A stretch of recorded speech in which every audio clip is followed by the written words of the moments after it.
Hey guys, how are you? I hope you all will be good. This is Abhinay Nigam and I welcome you all on my YouTube channel Scholars Academy. दोस्तों आज हम बात करने वाले हैं एक important topic पर। तो प्लेन आप समझ गए आई थिंक, प्लेन आप समझ गए I think. Okay, now projection की बात करते हैं। प्रोजेक्शन क्या होता है? तो प्रोजेक्शन क्या होता है फ्रेंड्स, प्रोजेक्शन पर चलते हैं। प्रोजेक्शन वैसे तो बहुत प्रकार के होते हैं,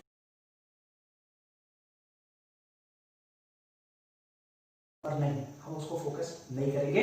हम फोकस डायरेक्टली करेंगे जो हमारे लिए इंपॉर्टेंट है। हमारे लिए इंपॉर्टेंट है किसी भी इंजीनियरिंग ड्राइंग में प्रोजेक्शन नाम की चीज इंपॉर्टेंट होती है। और प्रोजेक्शन में दो तरह के प्रोजेक्शन इंपॉर्टेंट होते हैं। फर्स्ट प्रोजेक्शन जो होता है उसको बोलते हैं पिक्टोरियल प्रोजेक्शन। क्या बोलते हैं उसको? Pictorial projection. सेकंड वाले को बोलते हैं ऑर्थोग्राफिक प्रोजेक्शन। अब पिक्टोरियल प्रोजेक्शन का नाम क्या है? As name suggest pictorial means क्या? थ्री डायमेंशनल ज्योमेट्री की जो बात करें, थ्री डायमेंशनल।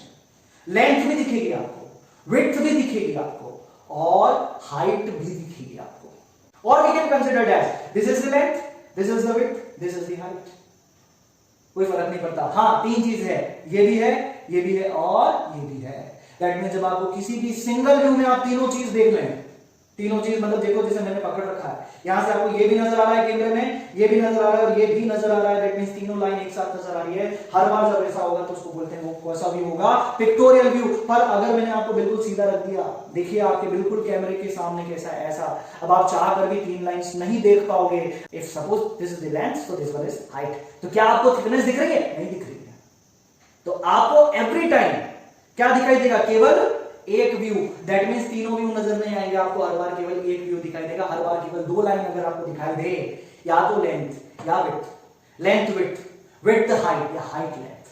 तो मैं आपको सिंपल रूप में अगर बताऊं, सिंपल टर्म में अगर आपको समझाऊं इसको कि क्या होता है, तो पिक्टोरियल व्यू 3D प्रोजेक्शन होता है, जबकि ऑर्थोग्राफिक व्यू 2D प्रोजेक्शन होता है। 3D projection and 2D projection. 3D projection का मतलब क्या? ये बहुत इंपॉर्टेंट है, ये जिस पर मैं अंडरलाइन कर रहा हूं, देखो प्लस लगा है। प्लस का मतलब क्या? Front view, top view, side view के बीच में प्लस है। दैट मींस एक ही व्यू में तीनों दिखाई देंगे। फ्रंट भी देख पाओगे, टॉप भी देख पाओगे और साइड भी देख पाओगे, इसलिए प्लस लगा है।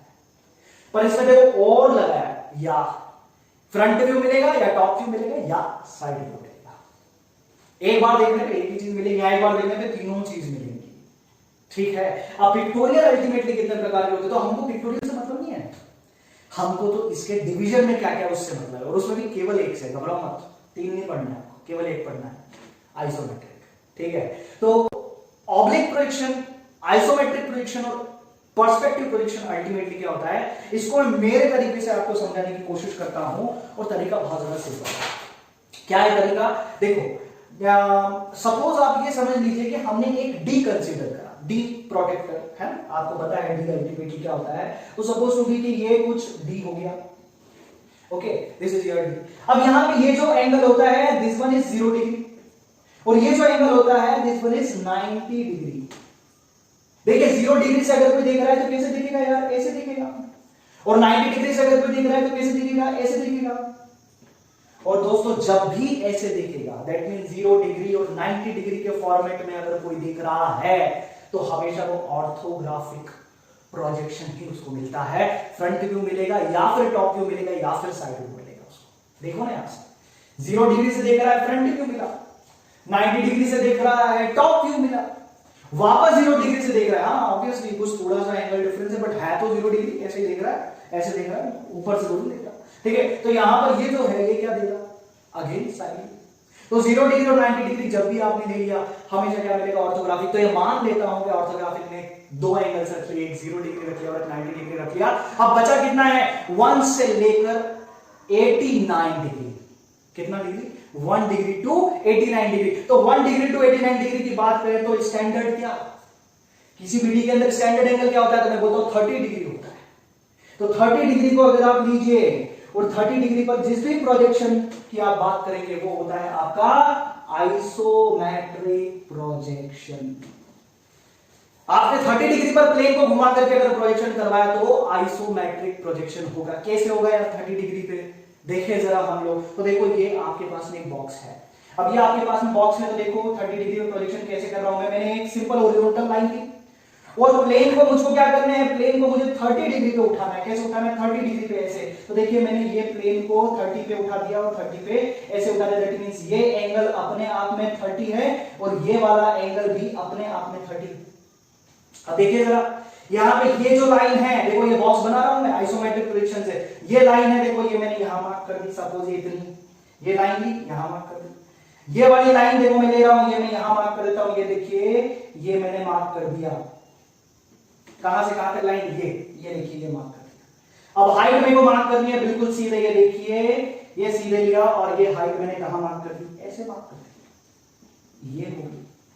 अब मुझे क्या करना है? प्रोजेक्शन को कंप्लीट करना है। तो क्या हुआ, ये वाली लाइन को लिया इसके पैरेलल रख दिया, ये वाली लाइन को लिया इसके पैरेलल रख दिया, ये वाली हाइट वापस ऐसे मेजर कर ली और ऐसे मेजर कर ली, फिर यही वाला प्लेन मैंने यहां पे रख लिया और यही वाला प्लेन मैंने यहां पे रख लिया। ये देखिए पूरा का पूरा बॉक्स कंप्लीट किस प्रोजेक्शन से कंप्लीट हुआ?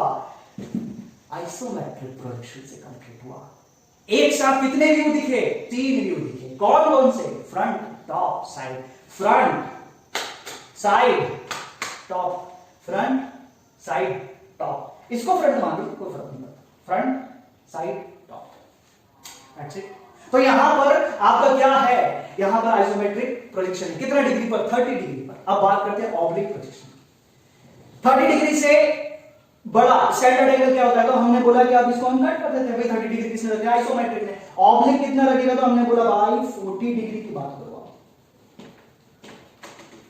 40 degree, 45 degree, I am sorry. तो 45 डिग्री क्या होता है? किसने रख लिया?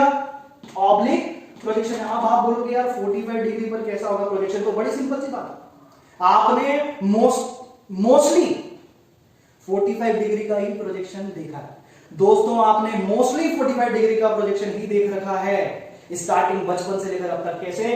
क्योंकि आप जब बनाते थे किसी भी बॉक्स को तो आप याद करिए, आप ऐसा बनाते थे, इसके बाद में आप ऐसा लेते थे और फिर आप सेम हाइट ये लेकर के इसको ऐसे लेकर के और ऐसे आप उस बॉक्स को कंप्लीट कर लेते थे।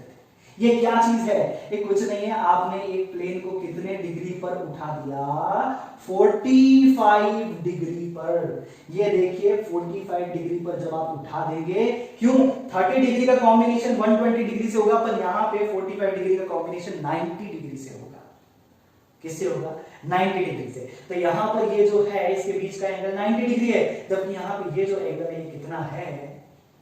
यहां पे कितना है? 120 डिग्री है, पर ये जो एंगल है। अब देखिए आइसोमेट्रिक की बात करोगे तो ये प्लेन 30 डिग्री की कॉम्बिनेशन में चला जाएगा, पर यहां पे अगर बात करोगे 30 डिग्री 120 डिग्री की कॉम्बिनेशन में चला जाएगा, बट यहां पे अगर आप बात करोगे तो 45 डिग्री और 90 डिग्री के कॉम्बिनेशन में चला जाएगा। तो ऑब्लिक प्रोजेक्शन ने क्या रख लिया? ऑब्लिक प्रोजेक्शन ने 45 डिग्री रख लिया दोस्तों, आइसोमेट्रिक ने 30 डिग्री रख लिया। अब हमको क्या पढ़ना है एग्जाम में? तो हमको केवल आइसोमेट्रिक पढ़ना है, हमको कोई ऑब्लिक नहीं पढ़ना, हमको कोई पर्सपेक्टिव नहीं पढ़ना, पर पर्सपेक्टिव पता होना चाहिए। सपोज मैं किसी पहाड़ पर जाकर के खड़ा हो गया, नीचे से रोड जा रही है और रोड में ट्रक को मैं देख पा रहा हूं, ट्रक मुझे कुछ छोटा सा नजर आता है, मैं कहां पर क्रिएट करूं उसको, मुझको जगह नहीं दिख रही, ठीक है, मैं सपोज टू भी बनाता हूं उसको, जस्ट अ मिनट, ओके, मैं यहां पर ड्रॉ करता हूं। ये देखिए यहां पे बहुत ऊपर खड़ा हुआ हूं और ट्रक का साइज अपने आप में देखो कितना है,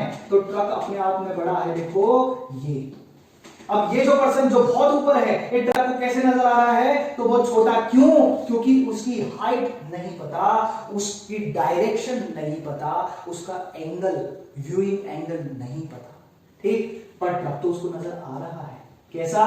कुछ इस तरह से, फिर कुछ इस तरह से, और फिर दोस्तों कुछ इस तरह से। तो इतना बड़ा ट्रक अल्टीमेटली उसको क्यों छोटा दिख रहा है? क्योंकि उस तक आते आते जो व्यू है, जो रेज है, वो बहुत ज्यादा कॉन्ट्रैक्ट होगी, छोटी होगी। तो आप मानिए, सुनिए जरा, 1 से लेकर 29, दैट मींस 1 to 29 डिग्री, 31 से लेकर 44 डिग्री और 46 से लेकर 89 डिग्री जो भी प्रोजेक्शंस किए जाते हैं, देखे जाते हैं, समझे जाते हैं, that all are include in perspective projection. That's it. आती है आपको बात समझ में? ठीक है। तो दोस्तों एक बहुत छोटी सी यूजुअली वीडियो तो बड़ा बन गया है, बट इतनी चीजें समझना बहुत ज्यादा जरूरी थी हमको, क्योंकि प्रोजेक्शन अगर हमको नहीं पता होता तो पॉइंट लाइन कैसे, इसके बाद में हम समझेंगे बड़ी इंपॉर्टेंट चीज जिस पर आपको एक क्वेश्चन जरूर आएगा। यहाँ पर भी एक क्वेश्चन देखने को मिलता है, what is projection, projection ultimately होता क्या है एंड कितने टाइप के प्रोजेक्शन होते हैं। अगर पेपर सिंपल गिरा तो डेफिनेटली आपको ये दो क्वेश्चंस मिल सकते हैं, what is projection and what is the type of projections. ठीक है, तो ये आपको लिखने में बड़ी हेल्प करेंगे। ये आप वीडियो अच्छे से समझ लीजिएगा, याद कर लीजिएगा, पॉज कर करके इसकी डेफिनेशंस लिख लीजिएगा। ठीक है, तो आपको कन्वीनियंट और अच्छी तरीके से समझ में आ जाएगा। ठीक है, आई होप मैंने जो भी बोला वो आप तक पहुंचा हो और पहुंचना चाहिए। ठीक है दोस्तों, तो मिलते हैं नेक्स्ट वीडियो में बड़े ही इंपॉर्टेंट टॉपिक के साथ में। First angle, that means drawing के सिस्टम, कैसे प्रोजेक्शन को मैथमेटिक्स में लिया गया और उनको ड्राइंग फॉर्मेट में बनाया गया, क्योंकि किसी भी ऑब्जर्वर को हम खड़ा नहीं कर सकते, उसको 90 डिग्री पे टर्न नहीं कर सकते, ऑब्जर्वर को छत पे आप जाने का नहीं बोल सकते, तो ड्राइंग में हम उसको किस तरह से बनाते हैं इस चीज को समझेंगे हम लोग नेक्स्ट वीडियो में। अपने आप में बहुत ज्यादा इंपॉर्टेंट है, क्योंकि मैं सिस्टम्स बताऊंगा और उन सिस्टम्स में से एक क्वेश्चन आता ही है, what do you mean by, what is the difference between first angle and third angle of projection. इसका सिंपल सॉल्यूशन जो आपको याद करना नहीं पड़ेगा मैं दूंगा। ठीक है, सो बने रहिए, stay tuned with us and thank you very much. जय हिंद, वंदे मातरम।